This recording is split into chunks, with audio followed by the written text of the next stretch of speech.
Je m'appelle Rachel, et à 28 ans, je ne m'attendais pas à devoir recommencer entièrement ma vie. Grandir en tant que l'enfant le moins important était quelque chose que j'avais accepté jusqu'à ce que mes parents annoncent que seule ma sœur les accompagnerait en vacances parce qu'ils n'avaient pas les moyens de payer 2 billets. Ce moment a brisé quelque chose en moi. Pendant qu'ils profitaient de leur escapade à la plage, j'ai pris une décision qui allait tout changer. Avant de vous raconter comment je me suis enfin affirmé, dites-moi d'où vous regardez et appuyez sur le bouton d'abonnement si vous vous êtes déjà senti invisible dans votre propre famille. J'ai grandi dans un quartier typique de la classe moyenne à Bloomfield Hills, dans le Michigan, avec des rues bordées d'arbres et des pelouses bien entretenues qui donnaient l'impression de vie familiale parfaite derrière chaque porte. Notre famille se composait de 4 personnes, mon père, Michael, conseiller financier dans une entreprise locale, ma mère, Diana, qui travaillait à temps partiel comme hygiéniste dentaire, ma sœur aînée, Amanda, et moi. Dès mes plus lointains souvenirs, je pouvais sentir la différence dans la manière dont mes parents nous traitaient. Quand Amanda a eu 8 ans, ils lui ont organisé une fête grandiose sur le thème des princesses avec un animateur professionnel et un gâteau personnalisé. Pour mon 8e anniversaire, 2 ans plus tard, maman a préparé un simple gâteau au chocolat, et nous avons eu un petit rassemblement dans notre jardin. Papa a expliqué qu'ils avaient déjà fait le coup de la grande fête une fois et qu'il semblait inutile de le refaire. Ce schéma s'est poursuivi tout au long de notre enfance. Amanda recevait toujours des vêtements neufs au début de chaque année scolaire tandis que je portais ceux qu'elle ne mettait plus.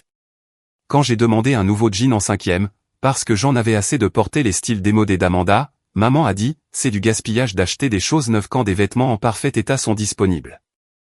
Pourtant, le week-end suivant, ils ont emmené Amanda faire du shopping pour une toute nouvelle garde-robe d'hiver parce qu'elle devait être à son avantage pour la pièce de théâtre de l'école. J'ai tout essayé pour gagner leur amour et leur attention. J'ai maintenu d'excellentes notes tout au long de ma scolarité, j'ai rejoint l'équipe de débat et j'ai remporté des compétitions de district. Mes parents hochaient la tête et disaient « bon travail ». Mais leurs yeux s'illuminaient quand Amanda ramenait un B+ ou était simplement sélectionnée pour la chorale de l'école. Quand j'ai ramené à la maison un trophée de championnat d'état de débat, papa a dit « c'est bien, ma chérie », avant de se retourner pour aider Amanda avec ses devoirs d'histoire, où elle peinait à maintenir une moyenne de C. Je suis aussi devenu l'aide de la famille, m'occupant des tâches ménagères sans qu'on me le demande. J'ai appris à cuisiner le dîner à 13 ans, je faisais la lessive pour la famille et j'aidais même papa avec les travaux de jardinage. Rachel est tout simplement plus responsable par nature, disait maman aux parents, non pas comme un compliment mais comme une justification pour laquelle ils me demandaient plus et attendaient moins d'Amanda. Leurs explications semblaient toujours raisonnables prises isolément, Amanda a besoin de plus de soutien pour ses devoirs, ou Amanda a besoin de plus de confiance dans les situations sociales. Mais collectivement, elles formaient un schéma qui était indubitable pour quiconque y prêtait attention. Malheureusement, personne ne le faisait. Adolescente, j'ai développé un fort esprit d'indépendance. J'ai commencé à faire du babysitting à 14 ans, économisant chaque dollar que je gagnais. À 16 ans, je travaillais les week-ends dans un café local, utilisant mes gains pour acheter des choses que mes parents ne me fournissaient pas, des vêtements de meilleure qualité, des fournitures d'art pour mon intérêt croissant pour le design, et finalement un ordinateur portable pour les projets scolaires. Mes parents disaient que nous pouvions tous partager l'ordinateur familial. Pendant ce temps, Amanda a reçu une voiture pour son 16e anniversaire. J'ai eu des leçons de conduite et la permission d'utiliser occasionnellement la voiture de maman si je payais l'essence. Quand j'ai eu 16 ans, 6 mois plus tard, il n'y avait pas de voiture pour moi parce que, nous avons déjà assez de véhicules dans la famille.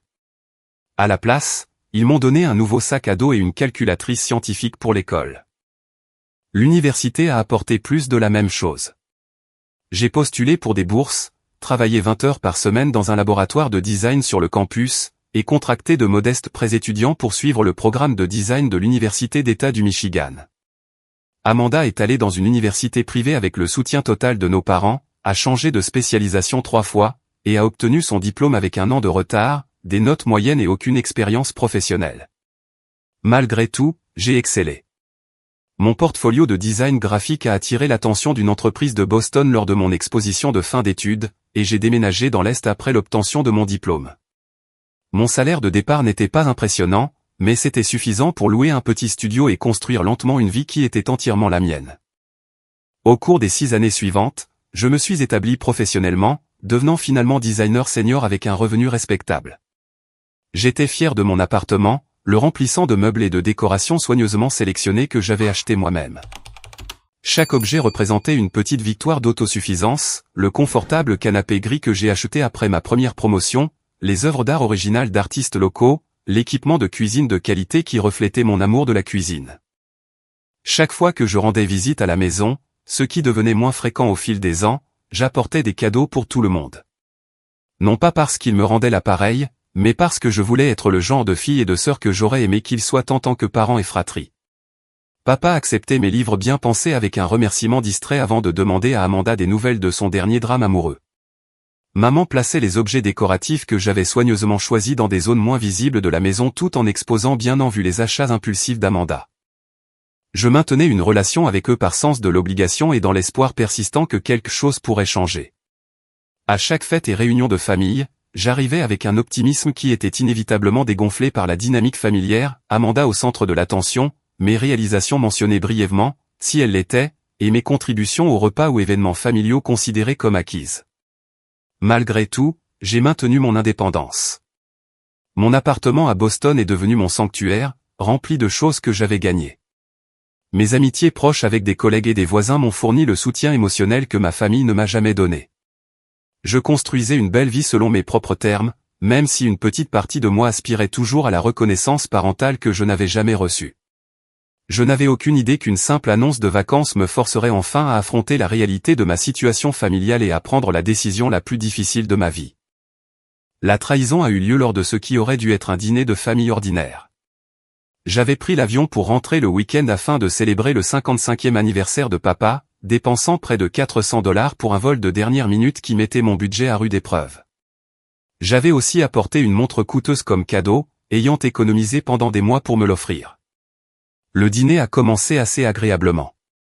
Maman avait préparé le rôti de bœuf préféré de papa, et même Amanda avait fait l'effort d'apporter un gâteau acheté en magasin. Après le dîner, alors que nous étions assis autour de la table avec du café et du gâteau, papa s'est raclé la gorge. « Nous avons une annonce excitante à faire », a-t-il dit en prenant la main de maman. « Votre mère et moi avons économisé, et cet été, nous partons pour des vacances en famille à Hawaï pendant 2 semaines. » Mon cœur a bondi d'excitation. Des vacances en famille? Nous n'en avions pas pris depuis que j'étais au lycée, lorsque nous avions passé un week-end dans un chalet au bord d'un lac. Hawaï semblait incroyable et exactement le genre d'expérience de rapprochement dont nous avions besoin. C'est incroyable, ai-je dit, sincèrement ravi. Quand partons-nous? Je vais devoir demander des congés au travail. Un silence inconfortable s'est installé à table. Maman a jeté un regard à papa, qui s'est soudainement montré très intéressé par sa tasse de café.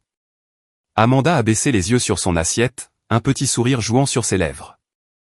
Eh bien, a finalement dit maman, le truc, c'est que, Rachel, nous ne pouvions pas nous permettre de payer des billets pour tout le monde. J'ai eu l'impression qu'on me versait un seau d'eau froide dessus. Que veux-tu dire? Hawaï, c'est cher, a expliqué papa, sans toujours croiser mon regard. Nous avons économisé ce que nous pouvions, mais ce n'est suffisant que pour 3 billets et l'hébergement. Alors, ai-je dit lentement, la prise de conscience s'imposant à moi, vous partez sans moi. Amanda a vraiment besoin de cette pause, s'est empressée d'expliquer maman. Elle a été si dévastée depuis sa rupture avec Tyler. La rupture dévastatrice avait été une relation de 3 mois qui s'était terminée il y a 2 mois quand Tyler avait accepté un emploi dans un autre État. Amanda avait eu 2 rendez-vous galants depuis. Je travaille à distance, ai-je dit, en essayant de garder ma voix stable. Je pourrais contribuer pour ma part. J'ai des économies. Ce n'est pas seulement le billet d'avion, a dit papa. C'est la chambre d'hôtel, les activités, les repas au restaurant. J'ai hoché la tête, essayant de traiter cette information sans montrer à quel point ça faisait mal. Je comprends que les budgets soient serrés. La conversation s'est tournée vers leur plan, l'hôtel en bord de mer, le lieu qu'ils avaient réservé, les journées de shopping, le tour en hélicoptère des îles. Il est devenu de plus en plus clair que l'argent n'était pas vraiment le problème. Les activités qu'ils décrivaient coûteraient des milliers de dollars en plus des frais de voyage de base. Cette nuit-là, après que tout le monde soit allé se coucher, je me suis glissé dans le bureau de papa à la maison et j'ai trouvé l'itinéraire de voyage sur son bureau. Le coût total de leur voyage s'élevait à plus de 12 000 $. Un calcul rapide a montré que m'ajouter aurait augmenté le coût d'environ 25% au maximum si nous partagions l'hébergement. Ils pouvaient se le permettre. Ils ont juste choisi de ne pas le faire. Le lendemain matin, Amanda m'a coincé dans la cuisine. « Je suis vraiment désolé que tu ne puisses pas venir », a-t-elle dit, son expression de sympathie peu convaincante. « Peut-être la prochaine fois. » Avant que je puisse répondre, elle s'est lancée dans une description détaillée des maillots de bain qu'elle prévoyait d'acheter et des photos Instagram qu'elle prendrait sur les plages. Je suis resté là, ma tasse de café serrée dans ma main, pendant qu'elle divaguait sur le fait de créer des souvenirs en famille qui ne m'incluraient pas. De retour à Boston, j'ai dû expliquer à mes amis et collègues pourquoi je ne me joindrais pas aux vacances familiales. Chaque explication semblait plus humiliante que la précédente. Ma famille va à Hawaï, mais il n'y avait pas de place dans le budget pour que je vienne, disais-je, en essayant d'avoir l'air désinvolte. Tu ne pouvais pas payer ta part, a demandé une collègue, la confusion évidente dans sa voix. J'ai proposé, mais c'est compliqué, était tout ce que je pouvais dire. L'humiliation s'est approfondie à mesure que les préparatifs des vacances commençaient. Amanda a créé une conversation de groupe familial spécifiquement pour partager les plans pour Hawaï, oubliant d'une manière ou d'une autre que je pouvais tout voir. Il y avait des discussions sur les réservations de restaurants, des débats sur les plages à visiter, et des messages excités sur l'achat de nouveaux vêtements de vacances. Maman a envoyé une photo de 3 chapeaux de plage assortis qu'ils avaient achetés avec la légende « Équipement de vacances en famille ». L'ironie d'appeler cela des « vacances en famille » alors qu'un quart de la famille était exclu ne m'a pas échappé. Papa a appelé une fois, apparemment après coup. « On te rapportera un souvenir », a-t-il offert, comme si cela pouvait tout compenser. Quelque chose de joli d'une des boutiques. « Ce n'est pas nécessaire », ai-je répondu, la voix creuse. « Eh bien, nous voulons que tu te sentes incluse », a-t-il dit. La déclaration était si absurde que j'ai failli rire. Si vous vouliez que je me sente incluse, je serais en train de partir en vacances. Un silence inconfortable a suivi. Tu sais, nous t'emmènerions si nous en avions les moyens, a-t-il finalement dit. C'est ça, ai-je répondu, n'ayant plus l'énergie de faire semblant de le croire. La goutte d'eau qui a fait déborder le vase est venue quand Amanda a appelé, demandant si elle pouvait emprunter mon appareil photo de haute qualité pour leur voyage. Je veux prendre de très belles photos de nos souvenirs de famille, a-t-elle expliqué. L'audace de demander à emprunter mon appareil photo coûteux, pour lequel j'avais économisé pendant des mois, pour documenter des souvenirs de famille qui m'excluaient délibérément, c'était trop. Je suis désolé, ai-je dit, me surprenant par le calme de ma voix. J'en ai besoin pour le travail. C'était la première fois que je refusais une de ses demandes, et son silence stupéfait était à la fois satisfaisant et déchirant. À l'approche de leur date de départ, mes fils d'actualité sur les réseaux sociaux se sont remplis de leurs publications excitées. Maman a partagé des photos de leurs valises bouclées. Amanda a posté un compte à rebours avec des mises à jour quotidiennes sur son excitation pour le « temps en famille ». Papa s'est enregistré au salon de l'aéroport le matin de leur vol avec la légende « Le début de notre aventure ». J'ai regardé les photos, sentant quelque chose de fondamental changer en moi. Il ne s'agissait pas seulement de vacances. Il s'agissait de 2 décennies à être traité comme moins que rien, à voir mes sentiments ignorés, à devoir accepter des miettes d'attention pendant qu'Amanda recevait le festin. Alors que leur avion décollait pour Hawaï, j'ai pris une décision qui allait tout changer. Les premiers jours après leur départ, je me suis jeté à corps perdu dans le travail, acceptant des projets supplémentaires et restant tard au bureau. Mes collègues ont commenté ma productivité soudaine, ignorant que j'utilisais le travail pour éviter d'affronter les émotions douloureuses qui bouillonnaient juste sous la surface. Tu sembles très concentré ces derniers temps, a commenté ma patronne après que j'ai soumis un projet avec 2 jours d'avance. J'essaie juste de rester occupé, ai-je répondu avec un sourire crispé. La nuit, seul dans mon appartement, les distractions disparaissaient. Je restais éveillé à rejouer des souvenirs de toute ma vie, les voyant avec une nouvelle clarté. La fois où mon projet d'art de 4e a remporté un prix régional, et mes parents ont manqué la cérémonie parce qu'Amanda avait un rhume. La remise des diplômes du lycée où ils ont passé toute la célébration à parler des projets universitaires d'Amanda, bien qu'elle ne soit qu'en seconde. Le Noël où Amanda a reçu un nouvel ordinateur portable alors que j'ai eu une carte cadeau. Chaque souvenir piquait fraîchement comme s'il venait de se produire. Le schéma était si clair maintenant que je ne comprenais pas comment j'avais pu le normaliser si longtemps. Le point de rupture est survenu 3 jours après le début de leurs vacances, quand Amanda a posté une série de photos de plage sur les réseaux sociaux. L'une montrait mes parents et ma sœur, les bras les uns autour des autres, rayonnant devant l'appareil photo avec un magnifique coucher de soleil derrière eux. La légende disait, tellement béni d'avoir les vacances en famille les plus incroyables de tous les temps. Rien de mieux que du temps de qualité avec les personnes qui comptent le plus. Je me suis assise sur mon canapé en fixant ces mots, les personnes qui comptent le plus. L'implication était claire. Je n'en faisais pas partie. Quelque chose s'est brisé en moi. Pour la première fois depuis que j'étais une petite enfant, j'ai sangloté ouvertement, de grands sanglots déchirants qui semblaient arracher du plus profond de ma poitrine. J'ai pleuré pour la petite fille qui avait tant essayé de mériter un amour qui aurait dû être donné librement. J'ai pleuré pour l'adolescente qui avait travaillé 2 fois plus dur pour la moitié de la reconnaissance. J'ai pleuré pour l'adulte qui espérait encore, malgré toutes les preuves, qu'un jour les choses changeraient. Quand les larmes ont finalement cessé, j'ai appelé ma meilleure amie, Tara. Nous nous étions rencontrés à l'université et étions restés proches malgré la distance quand elle a déménagé à Seattle pour le travail. Elle était la seule personne qui comprenait vraiment ma dynamique familiale, en ayant été témoin direct lors de plusieurs visites. Je ne sais pas pourquoi je suis encore surprise quand ils font des choses comme ça, ai-je dit après avoir expliqué la situation. Parce que tu continues d'espérer qu'ils changeront, a répondu Tara doucement. Rachel, as-tu déjà considéré que ce n'est pas seulement du favoritisme? Ce qu'ils font, c'est de la violence psychologique. Ces mots m'ont frappé comme un coup physique. Ça semble extrême, ai-je protesté faiblement. Vraiment? Ils privilégient constamment ta sœur, ignorent tes sentiments et t'excluent des événements familiaux. Ils te manipulent pour te faire douter de toi quand tu remets ça en question. En quoi ce n'est pas abusif? Je n'avais pas de réponse. Que dirais-tu si une amie te décrivait cette même situation, a-t-elle insisté. J'y ai pensé. Je lui dirais qu'elle mérite mieux. Exactement, a dit Tara. Alors, pourquoi ne mériterais-tu pas mieux? Cette question est restée dans mon esprit pendant des jours. La semaine suivante, j'ai pris rendez-vous avec une thérapeute. Le docteur Lynn était une femme d'une 50aine d'années avec des yeux bienveillants et une manière directe que j'ai immédiatement appréciée. Après que j'ai expliqué ma situation familiale, elle a hoché la tête pensivement. Ce que vous décrivez est une dynamique classique de l'enfant en or et du bouc émissaire. C'est malheureusement courant dans les systèmes familiaux, mais cela ne le rend pas moins dommageable. Mais il ne me frappe pas ou ne m'insulte pas, ai-je dit. Est-ce vraiment de la maltraitance? La négligence émotionnelle est une forme de maltraitance, a-t-elle expliqué.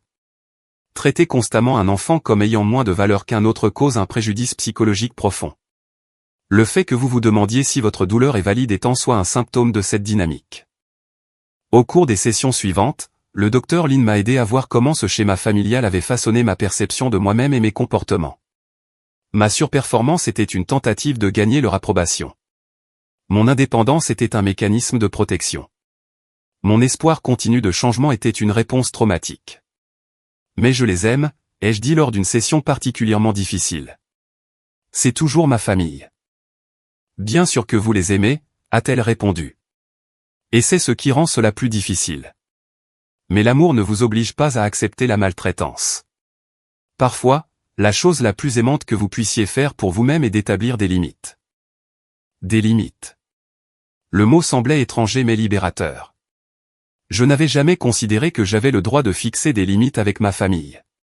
Entre les séances de thérapie, j'ai commencé un inventaire de ma relation avec mes parents et ma sœur.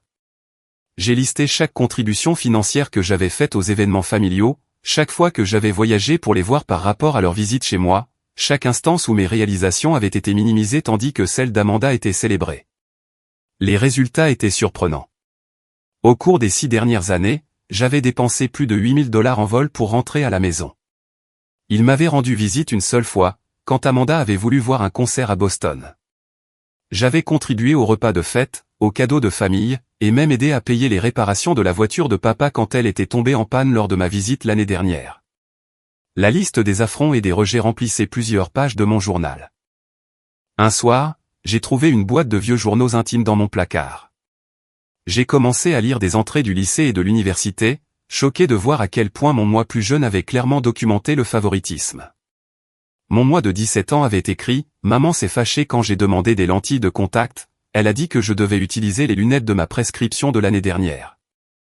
Amanda a eu des lentilles la semaine dernière parce qu'elle doit être à son avantage pour le bal de promo. J'ai un bal de promo, moi aussi. L'épreuve était accablante.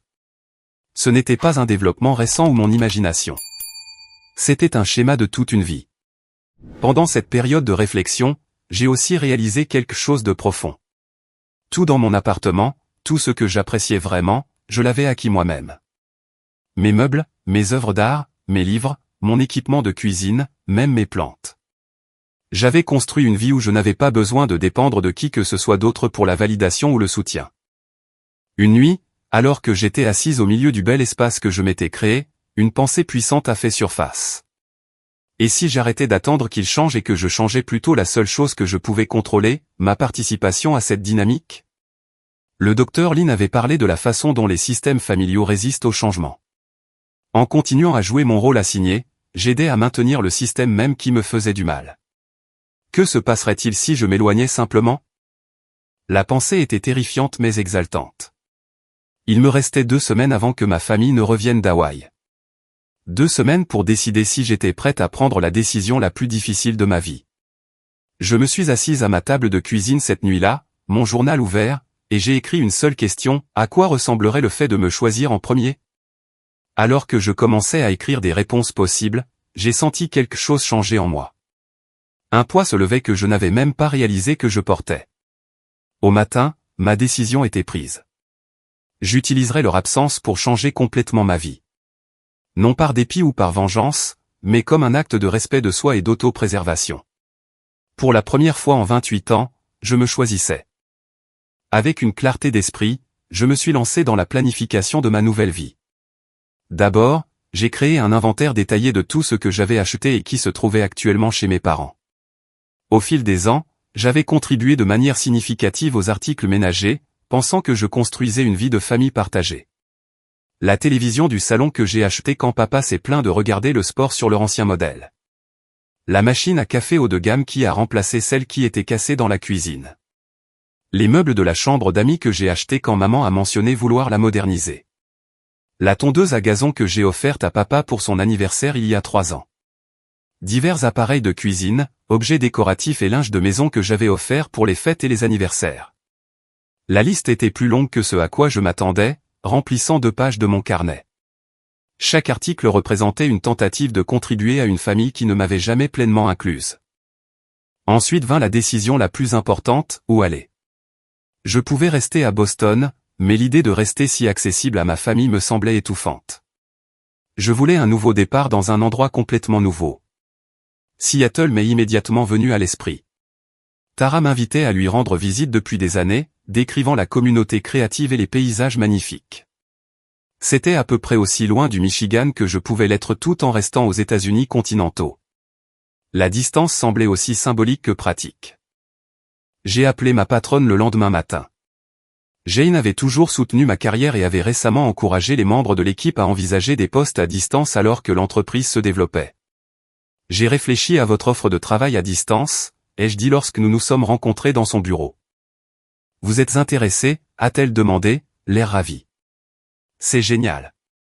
Vous êtes l'une de nos meilleures designers, et je détesterais vous perdre. Je le suis, mais je voudrais déménager à Seattle. Elle a haussé les sourcils. C'est un grand déménagement. Le décalage horaire, aussi. Je sais, mais je suis prête pour un changement. J'adapterai mon emploi du temps, je serai disponible pour toutes les réunions clients, quelle que soit l'heure. Et je reviendrai tous les trimestres pour des sessions d'équipe en personne. Nous avons discuté de la logistique pendant près d'1 heure. À la fin, nous avions un accord, je passerai au travail à distance avec un léger ajustement de salaire pour tenir compte du coût de la vie plus élevé à Seattle. Je commencerai le nouvel arrangement dans 2 semaines, ce qui me laisserait le temps de déménager. Le travail étant assuré, je me suis tourné vers le logement. J'ai passé des soirées à rechercher des quartiers de Seattle, à comparer les prix des loyers et les commodités. Après des visites virtuelles de cet appartement, j'ai trouvé un 2 pièces dans le quartier de Capitol Hill avec de grandes fenêtres, un petit balcon, et à distance de marche de plusieurs parcs. Le bail exigeait un dépôt de garantie considérable à court préavis, mais j'avais économisé assidûment pendant des années. J'ai signé les documents par voie électronique et transféré les fonds, ressentant une montée de terreur et d'exaltation en m'engageant dans ma nouvelle maison. Ensuite vinrent les aspects logistiques du déménagement à travers le pays. J'ai demandé des devis à plusieurs entreprises de déménagement, en choisissant finalement une spécialisée dans les déménagements longue distance. Le coût était important, près de 3 000 $, mais il pouvait s'adapter à mon calendrier et offrait des services d'emballage complet. Je devais aussi décider de ce qui viendrait avec moi. Les gros meubles resteraient à Boston et seraient vendus rapidement. J'ai trouvé un dépôt-vente qui a accepté de tout gérer, estimant que je pourrais récupérer environ 40% de la valeur d'origine. Je n'emporterai que ce qui tiendrait dans plusieurs grandes valises, vêtements, souvenirs personnels et quelques petits objets à valeur sentimentale. Mais surtout, je devais récupérer mes affaires de la maison de mes parents dans le Michigan. J'ai programmé un service de déménagement distinct pour se rendre à leur maison la veille de leur retour d'Hawaï. J'ai fourni un inventaire détaillé et une copie de ma carte d'identité pour prouver la propriété des objets. Les déménageurs emballeraient tout ce qui figurait sur ma liste et le transporteraient dans un entrepôt de stockage à Seattle où je pourrais le récupérer après mon arrivée. Les calculs financiers étaient dégrisants. Entre la rupture de mon bail à Boston, les dépôts de garantie à Seattle, les frais de déménagement et le logement temporaire en attendant que mon appartement soit prêt, je dépenserais la plupart de mes économies. Mais comme l'a souligné le Dr Lin lors de notre session cette semaine-là, j'investissais dans ma santé mentale et mon bonheur futur. À mesure que le plan prenait forme, je ressentais une étrange combinaison de deuil et de libération. Je pleurais la relation familiale que j'avais toujours voulu mais jamais eue, tout en me libérant simultanément de l'attente qu'elle changerait un jour. J'ai géré mes réseaux sociaux avec soin, publiant normalement sur des projets de travail et des activités à Boston pour ne pas éveiller les soupçons. Amanda continuait d'inonder mon fil d'actualité de photos de vacances, chacune renforçant le fait que j'avais pris la bonne décision. Le week-end avant le retour de ma famille, j'ai commencé à emballer méthodiquement mon appartement de Boston. Chaque objet allait dans l'une des 3 catégories, vendre, donner ou emporter à Seattle. J'ai été impitoyable dans mon tri, ne gardant que ce qui m'apportait vraiment de la joie ou servait un but nécessaire. En emballant la photo encadrée de ma remise de diplôme universitaire, le seul événement familial où je m'étais senti sincèrement fier en leur présence, j'ai décidé de la laisser derrière moi. Ma nouvelle vie ne serait pas définie par la recherche de validation de personnes peu disposées à la donner. J'ai rédigé des brouillons de courriel à des amis de Boston, expliquant mon déménagement et promettant de rester en contact. J'ai fait des recherches sur les cafés et les studios de design à Seattle où je pourrais trouver une communauté. J'ai créé un budget pour mes 3 premiers mois, en tenant compte de toutes les dépenses et des urgences potentielles. La dernière nuit avant l'arrivée des déménageurs chez mes parents, j'ai écrit la lettre la plus difficile de ma vie. Il m'a fallu 7 brouillons pour trouver le bon ton, ferme mais pas en colère, clair mais pas vindicatif, final mais pas cruel. Chère maman, papa et Amanda, commençait-elle. Au moment où vous lirez ceci, j'aurai déménagé à Seattle pour commencer un nouveau chapitre de ma vie. J'ai expliqué ma décision calmement, citant des exemples spécifiques du favoritisme sans accusation. J'ai détaillé quels objets j'avais pris et pourquoi. J'ai exprimé l'espoir qu'un jour nous pourrions construire une relation plus saine, mais j'ai clairement indiqué que cela nécessiterait des changements importants dans la façon dont il me traitait. J'ai terminé par « Je vous aimerai toujours », mais j'ai finalement appris à m'aimer assez pour ne pas accepter d'être traitée comme moins importante. Je vous souhaite le meilleur et j'espère que vous pourrez comprendre que cette distance est nécessaire pour mon bien-être. J'ai fait en sorte que la lettre soit laissée sur la table de la cuisine où ils la trouveraient immédiatement à leur retour. À l'approche du jour du déménagement de la maison de mes parents, j'ai coordonné avec l'entreprise de déménagement par téléphone, en fournissant les informations d'accès pour la clé cachée que mes parents gardaient toujours sous une fausse pierre près de la porte arrière. Je me sentais étrange de diriger des inconnus pour entrer dans la maison de mon enfance en l'absence de ma famille, mais je me suis rappelé que je ne prenais que ce qui m'appartenait de droit. Les déménageurs ont envoyé des photos de confirmation au fur et à mesure qu'ils emballaient chaque article de ma liste. Voir mes biens être mis en boîte depuis la maison où j'ai grandi a suscité des émotions inattendues, mais je suis resté résolu. Il ne s'agissait pas de vengeance. Il s'agissait de récupérer ma propre valeur et les manifestations physiques de mes contributions qui n'avaient jamais été correctement appréciées. Avec tout en mouvement, j'ai fait une dernière promenade dans mon quartier de Boston, disant au revoir à la boulangerie où j'achetais mon café du matin, au parc où je dessinais les week-ends, à la librairie où le propriétaire connaissait mes préférences. J'ai ressenti un pincement au cœur en quittant cet endroit où j'avais construit ma première vie indépendante. Mais l'excitation de ce qui m'attendait l'emportait sur la mélancolie. Mon plan était en place. Dans moins de 48 heures, ma famille reviendrait dans une maison à laquelle il manquerait de nombreux objets qu'ils avaient tenus pour acquis, tout comme ils m'avaient tenu pour acquise, et je serai dans un avion vers mon nouveau départ, à 3000 miles de là. Le matin du jour du déménagement est arrivé avec une clarté surprenante. Je m'attendais à me sentir anxieuse ou en conflit, mais j'ai plutôt éprouvé une calme certitude que je faisais le bon choix. Je me suis réveillé avant mon réveil, j'ai préparé une dernière tasse de café dans mon appartement de Boston, et j'ai regardé le lever du soleil depuis ma fenêtre une dernière fois. L'équipe de déménagement est arrivée précisément à 8 heures du matin, une équipe de 3 femmes efficaces qui ont rapidement évalué la quantité relativement faible que j'emportais avec moi. La plupart de nos clients ont plus d'affaires, a commenté la chef d'équipe en examinant mon inventaire. Je voyage léger pour ce nouveau chapitre, ai-je répondu, me surprenant par la légèreté de ma voix. Elles ont travaillé méthodiquement, emballant mes quelques objets choisis dans des matériaux de protection et étiquetant chaque boîte avec des descriptions précises du contenu. À midi, tout était chargé dans leur camion, et je me tenais dans l'appartement vide qui avait été ma maison pendant 6 ans. L'espace semblait différent sans mes affaires, plus petit en quelque sorte, mais aussi plein de souvenirs. J'ai passé ma main sur le comptoir de la cuisine où j'avais appris à faire des pâtes à partir de rien. Je me suis tenu près de la fenêtre où j'avais regardé d'innombrables tempêtes de neige. Je me suis souvenu d'avoir ramené à la maison mon premier grand prix de design et de n'avoir personne avec qui célébrer, à part moi-même. Avant de partir, j'ai écrit une note de remerciement à mon propriétaire, qui avait été compréhensif quant à la rupture anticipée de mon bail. J'ai inclus un mois de loyer supplémentaire en guise de bonne volonté et j'ai laissé les clés sur le comptoir comme indiqué. En fermant la porte pour la dernière fois, j'ai murmuré « merci » à l'espace qui m'avait abrité pendant mes premières années de véritable indépendance.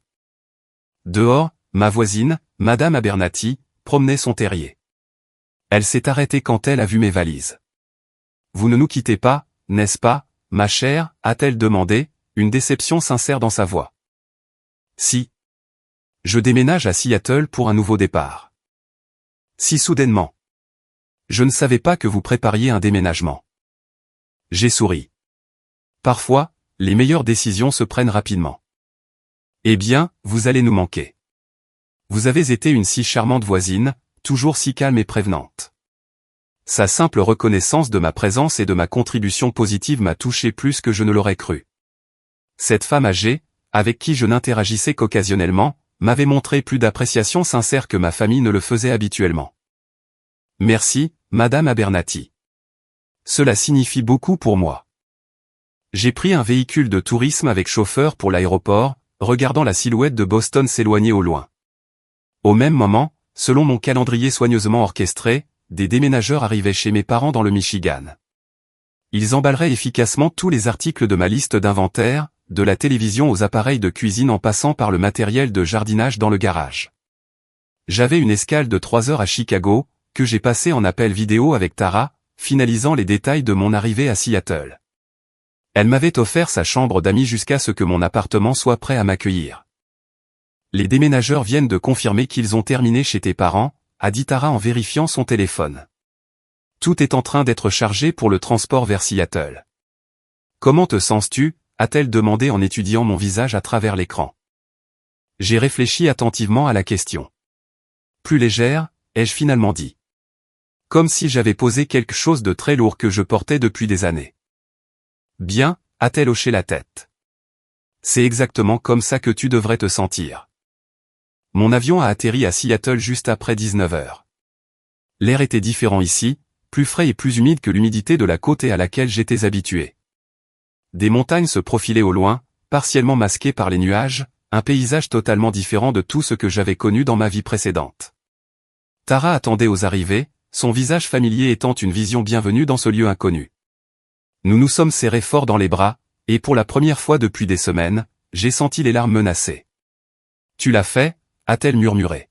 « Je suis si fier de toi. » Son appartement était un confortable 3 pièces dans le quartier de Ballard, rempli de plantes et d'œuvres d'art colorées. Elle avait préparé la chambre d'amis avec des fleurs fraîches et un panier de bienvenue de friandises locales de Seattle. Ce n'est pas grand-chose, s'est-elle excusée, mais c'est chez toi jusqu'à ce que le tien soit prêt.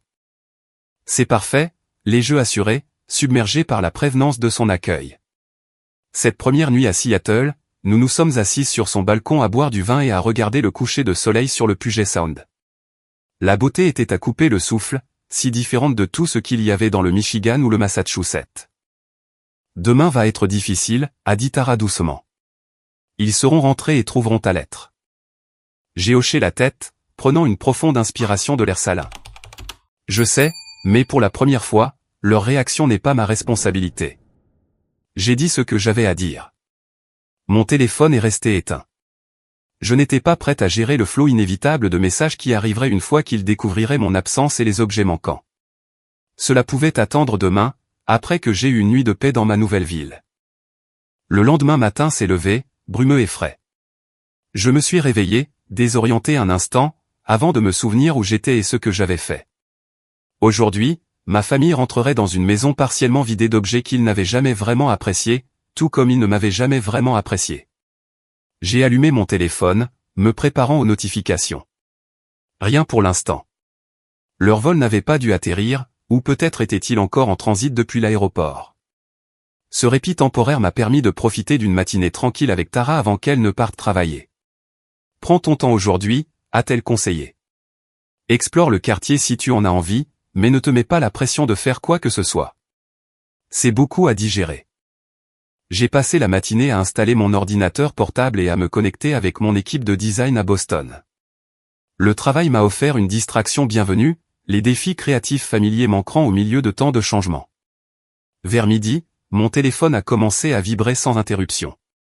Messages textes, messages vocaux, notifications sur les réseaux sociaux. Ils étaient rentrés à la maison et avaient découvert à la fois mon absence et les objets manquants. J'ai pris une profonde inspiration et j'ai commencé à trier les messages. Papa, Rachel, appelle-nous immédiatement. Qu'est-ce qui se passe? Maman, comment as-tu pu prendre nos affaires sans permission? Appelle à la maison maintenant. Amanda, oh mon Dieu, qu'as-tu fait? Maman et papa paniquent. 10 autres messages ont suivi en succession rapide, chacun plus exigeant que le précédent. Les messages vocaux étaient pires, la voix de papa montant de colère, maman pleurant en arrière-plan. J'ai attendu le soir pour répondre, composant un seul message texte de groupe, je n'ai pris que ce que j'ai acheté. Tout ce que j'ai pris m'appartient. J'ai expliqué mes raisons dans la lettre. S'il vous plaît, respectez mon besoin d'espace en ce moment. Puis j'ai mis mon téléphone en silencieux et j'ai rejoint Tara pour dîner dans un restaurant local, mon premier repas en tant que résidente de Seattle. Le poids de la réaction de ma famille était lourd, mais en dessous se trouvait un sentiment croissant de liberté que je n'avais jamais connu auparavant. Le lendemain, j'ai eu une session virtuelle avec le Dr Lin, qui m'a aidé à traiter les émotions complexes entourant ma décision. Souvenez-vous que leur colère vient de la perturbation du système familial, a-t-elle expliqué. Quand quelqu'un arrête de jouer son rôle assigné, cela force tout le monde à affronter des vérités inconfortables. Pensez-vous que j'ai eu tort de tout prendre sans les avertir, ai-je demandé. Vous avez pris ce qui vous appartenait après des années à donner sans reconnaissance appropriée. Leur surprise n'est pas votre responsabilité. C'était une étape nécessaire pour établir que vos contributions ont de la valeur. Au cours des jours suivants, j'ai pris une routine à Seattle. Les matins étaient pour le travail, les après-midi pour explorer ma nouvelle ville, les soirs pour gérer les retombées continues avec ma famille. J'ai trouvé un café avec vue sur les montagnes où je pouvais travailler pendant des heures sans être dérangé. J'ai découvert un marché de producteurs où les vendeurs accueillaient chaleureusement les nouveaux venus. J'ai commencé à imaginer ce que ma vie ici pourrait devenir. L'entreprise de stockage m'a informé de l'arrivée de mes affaires du Michigan. Voir mes biens disposés dans l'unité de stockage était surréaliste. Ces objets familiers étaient maintenant déplacés, comme je l'avais été. Bientôt, ils meubleraient mon nouvel appartement, créant un foyer entièrement mien, construit sans compromis ni besoin de mériter l'approbation. Une semaine après mon départ, les messages de ma famille ont commencé à changer de ton. La colère de papa a fait place à des questions confuses. Les accusations de maman se sont transformées en supplications larmoyantes. Amanda, étonnamment, a envoyé un seul message qui se démarquait des autres, je comprends maintenant. Je n'avais jamais réalisé à quel point tu fournissais pour la maison. Je suis désolé. C'était la première reconnaissance sincère de l'un d'entre eux, et bien que cela n'efface pas des années de favoritisme, cela ressemblait à la première fissure dans un mur très épais. Alors que je me préparais à emménager dans mon nouvel appartement, je ressentais à la fois du deuil et de l'espoir à parts égales. Je pleurais la relation familiale que j'avais toujours voulu mais jamais vraiment eue. Pourtant, j'étais pleine d'espoir quant à la vie que je construisais, une vie où ma valeur n'était pas déterminée par la comparaison avec quelqu'un d'autre. Seattle me semblait déjà plus un chez-moi que ce à quoi je m'attendais. Les paysages de la ville, de l'eau aux montagnes en passant par les forêts denses, semblaient refléter le terrain émotionnel que je naviguais, parfois difficile, souvent beau, et rempli de possibilités que je n'avais pas encore découvertes. Mes parents et Amanda sont rentrés dans une maison étrangement silencieuse ce dimanche après-midi. Leur vol d'Hawaï avait été retardé, alors ils sont arrivés à la maison fatigués et irritables, s'attendant au confort d'un environnement familier après leur long voyage. D'après ce qu'Amanda m'a raconté plus tard, ils sont entrés avec leurs valises, criant par habitude « Rachel, tu es là ». Bien sûr, il n'y a eu aucune réponse. Papa est allé poser les bagages dans le salon et s'est arrêté brusquement. « Où est la télé ?» a-t-il demandé, fixant le meuble de télévision vide. Maman s'est dirigée vers la cuisine pour préparer du café, pour constater que la machine à expresso haut de gamme avait disparu de sa place habituelle sur le comptoir. « La cafetière a disparu », a-t-elle crié, la confusion évidente dans sa voix. Amanda est montée dans sa chambre, qui était intacte, puis a vérifié la chambre d'amis où plusieurs meubles avaient été retirés, laissant des espaces vides bien visibles. Ils se sont retrouvés dans la cuisine, où ma lettre attendait sur la table. Papa l'a lue à voix haute, sa voix devenant de plus en plus tendue à mesure qu'il traitait mes mots. « Seattle ? Elle a déménagé à Seattle sans nous le dire, a interrompu maman, incapable de comprendre l'ampleur de ma décision. Ils ont commencé à parcourir la maison, cataloguant tout ce qui manquait, la tondeuse à gazon du garage, les manteaux d'hiver que j'avais achetés pour tout le monde le Noël dernier, l'ensemble complet de casseroles et de couteaux de la cuisine, les bibliothèques et leur contenu du bureau. Des objets, grands et petits, qu'ils avaient tenus pour acquis, étaient maintenant manifestement absents. « Elle ne peut pas simplement prendre des choses de notre maison », a crié papa, attrapant son téléphone pour m'appeler.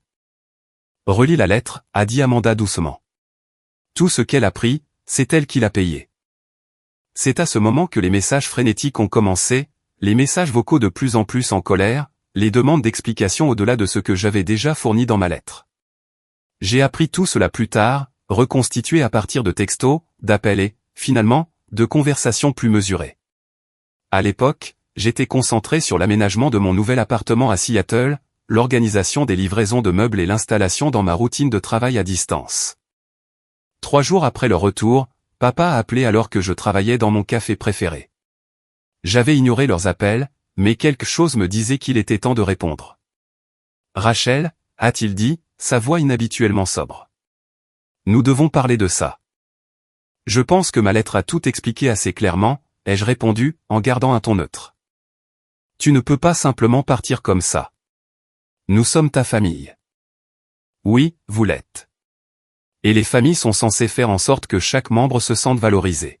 « Nous te valorisons » a-t-il protesté. « Nous l'avons toujours fait. »« Papa, s'il te plaît, non. » Nous savons tous les deux que ce n'est pas vrai. Un long silence a suivi. Je pouvais l'entendre respirer, luttant probablement pour savoir quoi dire ensuite. « La télé » a-t-il finalement commencé. « Je l'ai achetée il y a 3 ans quand tu te plaignais de regarder le football sur l'ancienne, les jeux interrompus. Le reçu était dans le tiroir en dessous. Et la tondeuse à gazon était ton cadeau d'anniversaire il y a 2 ans. » Un autre silence. Je n'avais pas réalisé, a-t-il laissé échapper. C'est une partie du problème. Vous n'avez jamais réalisé à quel point je contribuais parce que vous ne me voyez jamais vraiment. La conversation s'est terminée maladroitement, papa me demandant de reconsidérer ma décision et moi déclarant fermement que ma décision était finale. Ce n'était pas satisfaisant, mais c'était un début, la première conversation où j'avais affirmé ma vérité sans reculer face à son malaise. L'approche de maman était différente. Elle a laissé des messages vocaux larmoyants sur la loyauté familiale et sur le fait que les enfants ne devraient pas abandonner leurs parents. J'ai répondu par de brefs et gentils textos réitérant mes limites et les raisons de ma décision. La réaction la plus surprenante est venue d'Amanda. Une semaine après leur retour, elle a appelé tard un soir. « On peut parler ?» a-t-elle demandé quand j'ai répondu. « Juste nous deux. » « Bien sûr », ai-je répondu avec prudence. « Je n'avais aucune idée » a-t-elle commencé, sa voix inhabituellement humble, « de toutes les choses que tu as achetées pour la maison, de ce que tu as ressenti toutes ces années. J'ai essayé de te le dire de nombreuses fois. Je sais. Je n'ai pas écouté. Aucun de nous ne l'a fait. » Elle a fait une pause. « Ta lettre m'a fait réaliser des choses sur moi-même qui ne sont pas très flatteuses. Comme quoi, ai-je demandé, sincèrement curieuse. Que j'ai été égoïste. Que j'ai profité de la façon dont maman et papa te traitaient. Que je ne t'ai jamais défendu quand j'aurais dû le faire. Une autre pause. Et que peut-être j'étais jalouse. Jalouse de quoi? De ton indépendance, de ton succès, de la vie que tu as construite sans l'aide de personne. Elle a soupiré. Je n'ai jamais eu à faire beaucoup d'efforts pour quoi que ce soit. Tu as travaillé pour tout ce que tu as. C'était peut-être la conversation la plus honnête que nous ayons jamais eue. Bien que cela n'efface pas des années de blessures, cela a ouvert la porte à une relation potentiellement différente à l'avenir. Les semaines qui ont suivi ont apporté plus de confrontations et de révélations. Les membres de la famille élargie ont commencé à appeler, ayant entendu différentes versions de ce qui s'était passé. Ton père dit que tu as volé des meubles de leur maison, a dit ma tante, Suzanne, d'un ton désapprobateur. J'ai pris des articles que j'ai achetés moi-même, les corrigés. Voulez-vous que je vous envoie les reçus? Eh bien, non, mais, a-t-elle bafouillé. Ce n'est tout simplement pas comme ça que la famille se comporte. Je suis d'accord. La famille ne devrait pas constamment faire en sorte qu'un membre se sente moins valorisé qu'un autre. Ces conversations étaient difficiles mais éclairantes. Pour la première fois, je n'acceptais pas le récit familial sans le remettre en question. J'exposais mon expérience et je tenais fermement à mes limites. Papa a ensuite essayé une approche différente, menaçant de venir à Seattle pour régler les choses en personne. J'ai calmement expliqué que je ne le rencontrerais pas s'il venait sans y être invité et que toute tentative de forcer une réconciliation ne ferait que m'éloigner davantage. J'ai besoin de temps et d'espace, lui ai-je dit, et de preuves que vous comprenez pourquoi je suis parti. Quel genre de preuves, a-t-il demandé, frustré. Une reconnaissance du schéma, des excuses pour le mal causé, et un engagement à changer si nous devons avoir une quelconque relation à l'avenir. Il a raccroché sans répondre. Maman a adopté une approche plus douce, envoyant un paquet de photos de famille et une lettre larmoyante sur le fait que je lui manquais. Bien que touchant, cela manquait notamment de toute reconnaissance de son rôle dans la dynamique qui m'avait poussé à partir. Je lui ai répondu en la remerciant pour les photos mais en réitérant que la réconciliation nécessiterait une reconnaissance honnête du passé, pas seulement des appels émotionnels aux liens familiaux. Amanda, étonnamment, semblait être celle qui réfléchissait le plus. Elle envoyait des textos occasionnels qui montraient une réelle réflexion. J'ai retrouvé mon journal intime du lycée. J'ai réalisé à quel point je manipulais souvent les situations pour détourner l'attention de toi. Je suis vraiment désolé. Et plus tard, j'ai regardé des albums photos aujourd'hui. J'ai remarqué que sur chaque photo de famille, je suis au milieu avec maman et papa et tu es à l'extérieur. Je n'arrive pas à croire que je n'ai jamais vu ça avant. Ces petites reconnaissances signifiaient plus que les grands appels émotionnels de mes parents.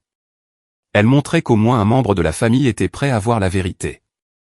Environ un mois après mon départ, papa a appelé avec un ton différent.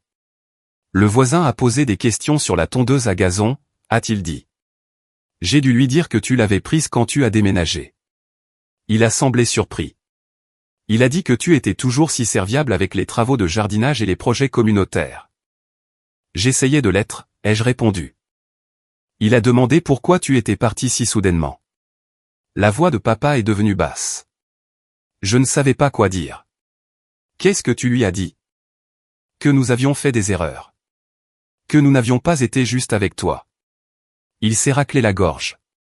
C'était difficile à admettre, mais c'est vrai. C'était la première véritable reconnaissance de sa part. Petite mais significative. Pas assez pour tout guérir, mais un début. Alors que je m'installais plus profondément dans ma vie à Seattle, la communication constante depuis le Michigan a progressivement diminué. Ma famille a commencé à accepter que ma décision n'était pas une réaction émotionnelle temporaire mais un choix réfléchi pour mon bien-être.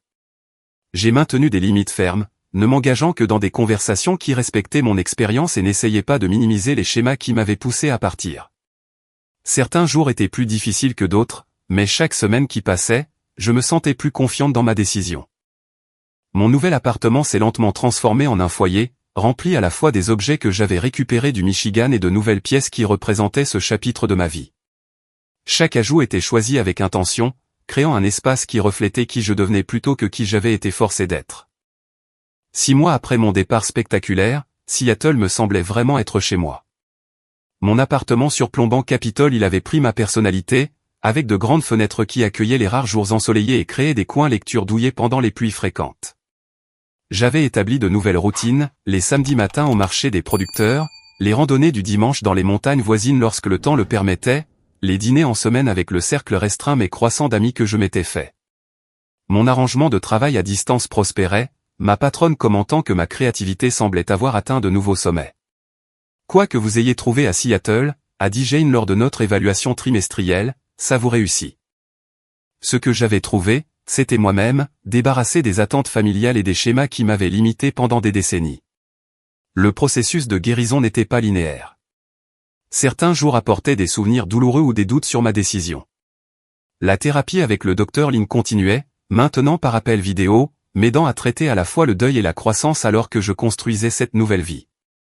La guérison ne signifie pas l'absence de douleur, m'a-t-elle rappelé lors d'une session particulièrement difficile après un appel téléphonique tendu avec mes parents. Cela signifie que la douleur ne contrôle plus vos choix. La saison des fêtes loin de ma famille a été à la fois difficile et libératrice.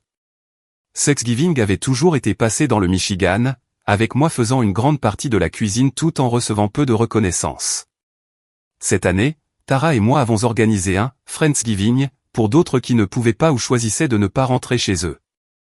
À la famille choisie, apporter un toast Tara, levant son verre autour d'une table de quasi-inconnus qui s'étaient réunis pour créer quelque chose de significatif. Noël a présenté des défis différents. La culpabilité familière a fait surface quand maman a appelé, la voix tremblante, pour demander si je rentrerais à la maison pour les fêtes. Pas cette année, ai-je dit doucement mais fermement. J'établis encore des limites et j'ai besoin de plus de temps.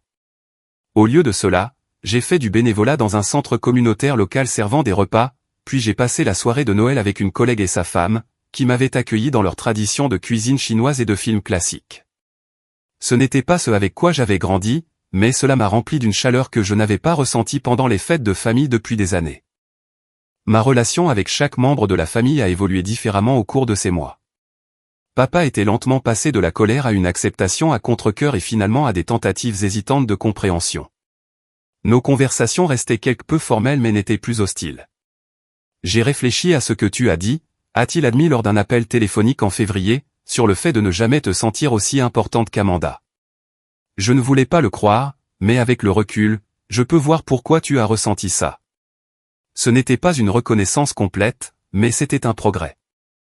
Maman oscillait entre des appels émotionnels et de véritables efforts pour se connecter à ma nouvelle vie. Elle posait des questions sur Seattle, mon appartement et mes nouveaux amis, écoutant réellement les réponses au lieu de rapidement tourner la conversation vers Amanda comme elle l'aurait fait autrefois.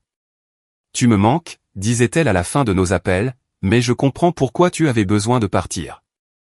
La transformation d'Amanda a peut-être été la plus surprenante. Après une blessure et une confusion initiale, elle avait commencé sa propre thérapie, examinant son rôle dans notre dynamique familiale. Je n'avais jamais réalisé à quel point je bénéficiais d'être la favorite, a-t-elle avoué lors d'un de nos appels de plus en plus fréquents. Ce n'était pas bon pour moi non plus, à bien des égards. Ça m'a rendue dépendante et pleine de droits.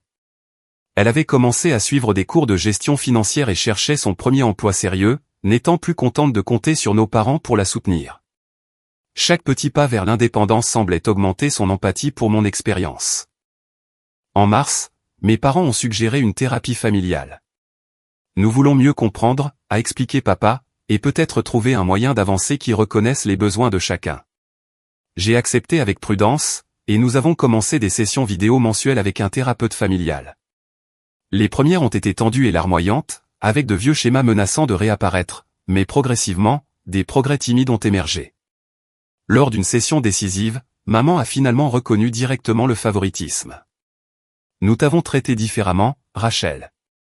Je peux le voir maintenant. Nous attendions plus de toi et nous te donnions moins. Ce n'était pas juste, et je suis vraiment désolé. Ces mots, si longtemps attendus, m'ont fait monter les larmes aux yeux. Non pas parce qu'ils effaçaient le passé, mais parce qu'ils validaient ce que j'avais ressenti pendant tant d'années. Merci, ai-je dit simplement. Cela signifie beaucoup. La thérapie nous a aidés à développer de nouvelles façons de communiquer, avec des limites plus claires et des expressions plus honnêtes des besoins et des sentiments. Ce n'était pas parfait, mais c'était plus sain que tout ce que nous avions réussi à faire auparavant. Alors que le printemps arrivait à Seattle, apportant les cerisiers en fleurs et des jours plus longs, je me suis sentie prête pour une prochaine étape prudente. J'ai invité mes parents à me rendre visite, en fixant des paramètres clairs, un hôtel plutôt que de rester avec moi, un itinéraire limité, et la compréhension qu'il s'agissait de construire une nouvelle relation, pas de revenir à d'anciens schémas. Leur visite a été à la fois gênante et curative. Ils semblaient plus petits, en quelque sorte, moins intimidants que les figures parentales qui avaient pris tant de place dans mon esprit. Nous avons visité le marché de Pike Place, pris un ferry pour l'île de Bainbridge, et eu plusieurs longues conversations dans des espaces publics neutres où tout le monde est resté sur son meilleur comportement. Lors de leur dernière soirée, papa a regardé autour de mon appartement, admirant l'espace que j'avais créé.